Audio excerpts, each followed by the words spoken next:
Well, good morning. I was reading in a book this morning about this Scottish minister named G. Campbell Morgan. And this guy's just captured my imagination because listen to this. He ministered at Oxford in a church called St. Andrew's Anglican Church, but he ministered during the First World War, the Spanish flu, the sinking of the Titanic, the Second World War, and all these events personally impacted many members of his own congregation who lost loved ones in the Titanic and the Spanish flu and the First World War, the Second World War. So how did he minister to his congregation? Obviously, it's riveting me as a pastor of a congregation in 2020 when we've seen COVID and the fires and a contentious election and all kinds of other things going on. What's interesting is G. Campbell Morgan was a pacifist, and yet he had to lead his congregation, most of whom were not pacifists, through 2 world wars. So how did he do it? Listen to this. On March 3rd, 1916, G. Campbell Morgan preached a sermon that he called "The Fixed Heart in the Day of Frightfulness."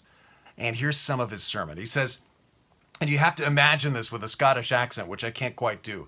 He says, "Men who are strong are always men who are fixed somewhere, who have a conviction from which they cannot be separated by argument, a conviction which cannot be changed no matter what the circumstances they live in. The fixed heart," he says, "is the secret of courage." Courage is an affair of the heart. Courage is the consciousness of a heart that is fixed.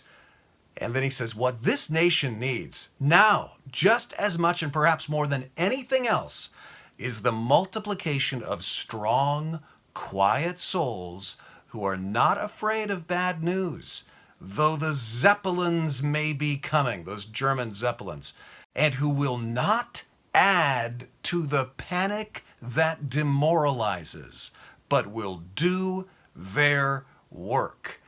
I love that. That is called being centered. And we talked about this last weekend, how the Apostle Paul talks all through 2 Corinthians about staying centered on the paradigm of the shape of the gospel, Christ's death, burial, and resurrection, how literally the shape of the gospel became the shape of Paul's life, the paradigm through which he saw everything. He stayed fixed on that, right?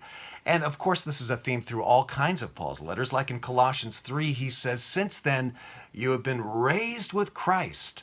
Set your hearts on things above, where Christ is seated at the right hand of God. Set your minds on things above and not on earthly things."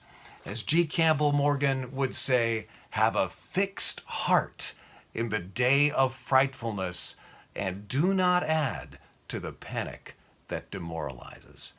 Amen. Let's go out today with fixed hearts on Jesus Christ, risen and coming again. God bless you. Have a great day.